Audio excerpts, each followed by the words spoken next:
ఆవేశం ఎందుకు పడ్డారో బట్టి గారు మామూలుగా అయితే ఆవేశం రాదు ఆయనకి, ఇది ఎందుకు బాగా ఆవేశపడుతున్నారు బట్టన్న. నేను వారికి ఒకటే, అధ్యక్ష వాళ్ళేమో సింగరేణి బొగ్గు గనుల ఆక్షన్ పెడతామని వాళ్ళు పిలుస్తారు, వీరేమో పోయి వేదిక పంచుకుంటారు. ఆ మాట నేను ప్రస్తావిస్తే వారికి కోపం వస్తుంది. ముఖ్యమంత్రి గారు స్వయంగా అదానికి ఇస్తా అని చెప్తారు. ఎలక్ట్రిసిటీ డిపార్ట్మెంట్ మీరు చూస్తున్నారు బట్టి గారు, మీరు తెలుసుకోండి. మీ సదర్న్ డిస్కమ్ ఏదైతే ఉందో, ఎస్పీడీసీలు ఏదైతే ఉందో పిలుచుకోండి. మన ఓల్డ్ సిటీలో గొడవలు అయినాయా లేవా, బిల్లు కనెక్షన్కి పోతే అదానీ మనుషులు వచ్చినారని చెప్పి ఇంటెలిజెన్స్ రిపోర్ట్ ముఖ్యమంత్రి గారికి రోజు వస్తుంది. తెలుసుకోండి, గొడవలు అవుతున్నాయా లేవో తెలుసుకోండి. ఓల్డ్ సిటీ శాసనసభ్యులతో మీటింగ్ పెట్టండి, వారి భయాలు తప్పని చెప్పండి. అంతేగాని మా మీద ఎదురుదాడి చేస్తే ఏమొస్తుంది? అయ్యా ఇప్పుడు మేము ఏమన్నా తప్పులు చేసింటే, పొరపాట్లు చేసింటే దానికే కదా మమ్మల్ని శిక్షించి ఇక్కడ కూర్చోబెట్టారు. ఇప్పుడు మీరు సరిగ్గా చేయండి. మేమేమంటున్నాము, డిస్కామ్లు ప్రైవేటీకరణ చెయ్యము అని కుండబద్దలు కొడుతూ ముఖ్యమంత్రి గారు మీరు స్టేట్మెంట్ ఇవ్వండి. అదానికి అప్పచెప్పము అని స్టేట్మెంట్ ఇవ్వండి, అదానికి బెదరము అని స్టేట్మెంట్ ఇవ్వండి. అది ఎందుకు మాట్లాడట్లేదు మీరు? ఎందుకు భయపడుతున్నారు? ఎవరి కోసం భయపడుతున్నారు? మళ్ళీ ఎదురుదాడి ఎందుకు దాని మీద? దయచేసి నేను మిమ్మల్ని కోరేది ఒకటే, మేము ఆనాడైనా ఈనాడైనా పబ్లిక్ సెక్టర్ అండర్టేకింగ్స్ విషయంలో we have abundant clarity. Hyderabad metro విషయంలో కూడా ఇవాళ ముఖ్యమంత్రి గారే మున్సిపల్ డిపార్ట్మెంట్ చూస్తున్నారు. హైదరాబాద్ మెట్రో విషయంలో కూడా కేంద్ర ప్రభుత్వ సహకారాన్ని అడిగినాం, ఎన్నడూ రాకపోయినా మేము ఆగలేదు. మేము దాదాపుగా 415 కిలోమీటర్ల మెట్రో ఎక్స్పాన్షన్ ప్లాన్ చేశాం. ఎయిర్పోర్ట్ ఎక్స్ప్రెస్ది నిజానికి టెండర్ కూడా ఫైనల్ చేశాం. సరే వారు రద్దు చేశారు, వారి ఇష్టం, ప్రభుత్వం వారిది, వారి ఇష్టం, ప్రజలు అల్టిమేట్గా వారు సమాధానం చెప్తారు. అధ్యక్ష ఒక్క ప్రయత్నం కాదు అధ్యక్ష, ఎన్నో ప్రయత్నాలు చేసి ఎన్ని ఆంక్షలు పెట్టినా, ఆర్థికంగా ఇబ్బందులు పెట్టినా గత 10 ఏళ్లలో తెలంగాణ రాష్ట్రాన్ని బ్రహ్మాండంగా భారతదేశంలోనే అగ్రగామిగా నిలబెట్టాం. కానీ బాధ ఎక్కడ అనిపిస్తుంది అంటే అధ్యక్ష, వాళ్ళేమో డబ్బులు ఇవ్వరు, వాళ్ళు సతాయిస్తారు. మీరేమో ఇవాళ రాష్ట్రంలో పదవుల్లో కూర్చొని ముఖ్యమంత్రిగా మంత్రిగా ఉండి రాష్ట్రం మీద నిందలేసే విధంగా మాట్లాడితే అప్పు ఎక్కడ పుడుతుంది, కొత్త పెట్టుబడులు ఎక్కడి నుంచి వస్తాయి అధ్యక్ష? బ్రహ్మాండంగా ఉన్న రాష్ట్రాన్ని దివాలా తీసింది, ఇన్ని వేల కోట్ల అప్పు, ఇంత కడుతున్నా అంత కడుతున్నా అని స్వయంగా ప్రభుత్వ పెద్దలే మాట్లాడితే రేపు ఎవరైనా వస్తారా అధ్యక్ష మన దగ్గరికి? దయచేసి నేను మిమ్మల్ని కోరేది ఒకటే అధ్యక్ష, గౌరవ సభ్యులకి కేంద్ర ప్రభుత్వం, భారతీయ జనతా పార్టీ నాయకత్వంలో కేంద్ర ప్రభుత్వం నిన్న ప్రవేశపెట్టినటువంటి బడ్జెట్లో ఈ రాష్ట్రానికి చేసినటువంటి అన్యాయం గురించి మాట్లాడటానికి సిద్ధంగా లేరు. వారు దాని గురించి మాట్లాడితే కేంద్ర ప్రభుత్వానికి ఎక్కడ కోపం వస్తుందో, లేకపోతే భారతీయ జనతా పార్టీకి ఎక్కడ కోపం వస్తుందో అని అసలు అంశాన్ని పక్కన పెట్టి ఆవు కథలాగా మళ్ళీ మొదటికి వచ్చి ఈ చర్చ వదిలిపెట్టి మిగతా అన్ని మాట్లాడుతూ ఉన్నారు. ఎన్నిసార్లు అధ్యక్ష నేను విజ్ఞప్తి చేసిందో? 3 సార్లు విజ్ఞప్తి చేశాను, అయ్యా చర్చకి రండి, ఈ సబ్జెక్టు మీద మాట్లాడండి. నేను ఇదంతా వదిలేసి మళ్ళీ గతంలో చిన్నప్పుడు వినేవాళ్ళు ఆవు కథల, ఏదొచ్చినా మళ్ళీ ఆవుకి 4 కాళ్ళు ఉండు, తోక ఉండు అన్నట్టు మళ్ళీ ఆ 10 ఏళ్ళదే చెప్తున్నారు తప్ప దీని మీద మాత్రం మాట్లాడటానికి ఇష్టపడట్లేదు.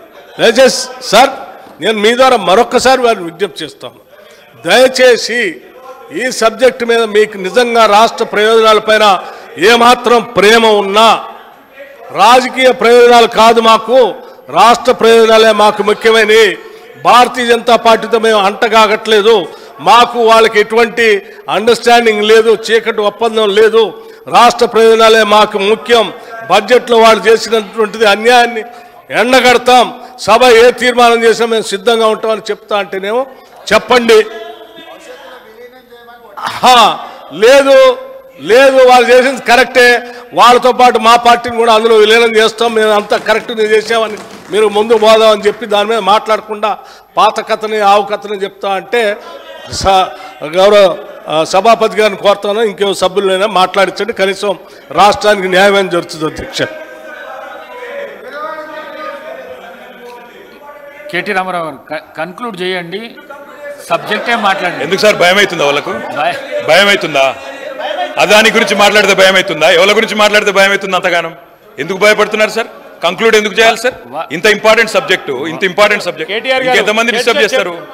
ఎంతమంది డిస్టర్బ్ చేస్తారు? దాని విషయంలో మళ్ళా వేరే రూపంలో రండి, సమాధానం చెప్తాం.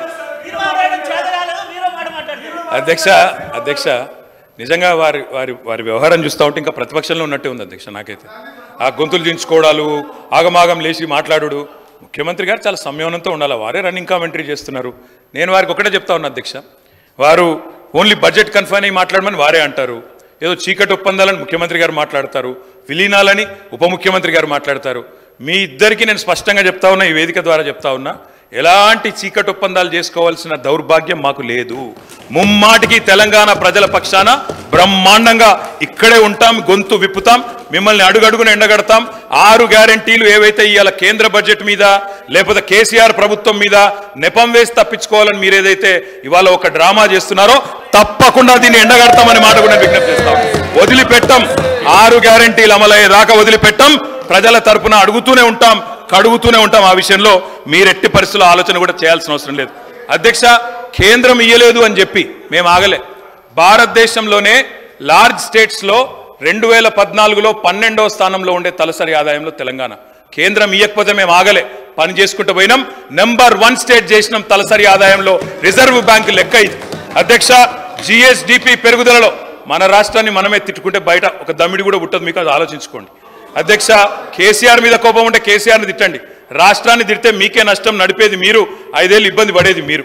అధ్యక్ష, జిఎస్డిపి పెరుగుదలలో ఇవాళ గర్వంగా చెప్తున్నా అధ్యక్ష, తెలంగాణ బిడ్డగా చెప్తున్నా అధ్యక్ష, 2.8% తెలంగాణ జనాభా భారతదేశంలో. కానీ we contribute 5% to India GDP. We are an economic engine like Sridhar Babu said. Yes, 4% ఉండే 2014లో మేము అధికారంలోకి వచ్చినాడు 1% జీడిపి కాంట్రిబ్యూషన్ పెంచినాం. I would request my friend Sridhar Babu to correct himself. మీరు ఒక మాట అన్నారు శ్రీధర్ బాబు గారు మాట్లాడుతూ, 5 ట్రిలియన్ ఎకానమీ వికసిత్ భారత్ 2047 అని. 2047 కాదు, 5 ట్రిలియన్ ఎకానమీ రాబోయే సంవత్సరంలోనే అయిపోతుంది. అక్కడ ఎవరు ఉన్నా లేకపోయినా అవుతుంది. ఆ విషయం I want you to correct yourself. అధ్యక్ష, సొంత పన్నుల రాబడిలో భారతదేశంలో స్టేట్ ఓన్ ట్యాక్స్ రెవెన్యూస్లో నెంబర్ 1, నెంబర్ 2 స్థానంలో తెలంగాణ నిలబెట్టింది మేము. పేదరిక నిర్మూలనలో అగ్రభాగం నిలబెట్టాం. వ్యవసాయ విస్తరణలో కూడా అగ్రభాగాన్ని నిలబెట్టాం. పంజాబ్ను, హర్యానాను తలదన్ని 3.5 కోట్ల టన్నుల వరిధాన్యాన్ని పండించే స్థాయికి తీసుకొని పోయినాం. ఇవాళ ఫుడ్ కార్పొరేషన్ ఆఫ్ ఇండియా కేంద్ర ప్రభుత్వం చేతులెత్తేసి నూకలు తినండి అని చెప్పే పరిస్థితి కూడా కల్పించింది మేమనే మాట కూడా గుర్తు చేస్తా ఉన్నాం. ఈజ్ ఆఫ్ డూయింగ్ బిజినెస్లో అగ్రభాగాన 1, 2, 3 ర్యాంక్స్లో నిలబెట్టాం తెలంగాణను. అదేవిధంగా 24 గంటల కరెంటు అన్ని రంగాలకు ఇస్తున్న ఒకే ఒక్క రాష్ట్రం తెలంగాణగా నిలబెట్టింది మేము. హైదరాబాద్లో ఇప్పుడే వారు చెప్పారు, ఐటీ రంగానికి సంబంధించి ఐటీఐఆర్ గురించి యూనియన్ బడ్జెట్లో లేదని చెప్పారు. Yes, I agree with my friend Sridhar Babu. ITIR ఇయ్యాల్సిందే, 10 ఏళ్ళు అడిగినాం, ఇయ్యలే. మరి మీరు తెస్తామని మీ మేనిఫెస్టోలో పెట్టినరు, మరి 8 మంది ఎంపీలను ప్రజలు మీకు కూడా ఇచ్చిండ్రు. తెస్తారా, సస్తారా, ప్రజలు చూస్తారు, తప్పకుండా మిమ్మల్ని కూడా వదిలిపెట్టారనే మాట కూడా నేను విజ్ఞప్తి చేస్తా ఉన్నా. అధ్యక్ష, నేను ముగించే ముందు నేను ఒకటే కోరేది అధ్యక్ష, ఇక్కడ యూనియన్ బడ్జెట్ మీద ఇక్కడ గొంతు చించుకుంటే కాదు సార్. మీకు 99 మంది ఎంపీలు ఉన్నారు. పార్లమెంట్లో గలం విప్పండి, కొట్లాడండి. రాజ్యసభలో మేము కూడా 4 ఉన్నాం, కలిసి వస్తాం, కలిసి కొట్లాడదాం. తెలంగాణ ప్రజల ప్రయోజనాల విషయంలో రాజీ లేదు. మా పార్టీ పుట్టిందే తెలంగాణ కోసం. మా పార్టీకి తెలంగాణ ప్రజల ప్రయోజనాలే పరమావిధి. మా జెండా, మా ఎజెండా తెలంగాణమే. తప్పకుండా అది మారదు. మీరెన్ని కలలు కన్నా, మీరెన్ని రకాల ఊహలు చేసుకున్నా, మీకు ఎన్ని తప్పుడు ఇంటెలిజెన్స్ రిపోర్ట్లు వచ్చినా ముఖ్యమంత్రి గారు, మేము ఎక్కడ పోము, ఇక్కడనే ఉంటాం, మిమ్మల్ని నిలదీస్తూనే ఉంటాం. 6 గ్యారెంటీలు అమలయ్యేదాకా ఎంబడబడతాం. 15 ఆగస్టు లోపల రుణమాఫీ అన్నారు, 2 లక్షల రుణమాఫీ అన్నారు ఏకకాలంలో. ఇంతవరకు ఏది లేదు. అందుకే అధ్యక్ష, తప్పకుండా ఎండగడతాం. ఇవాళ మీరు ఎందుకు పెట్టినరో, ఎందుకు ఈ చర్చ పెట్టినరో కూడా మాకు తెలుసు. ఎందుకు పెట్టారు మహేశ్వర్ రెడ్డి గారు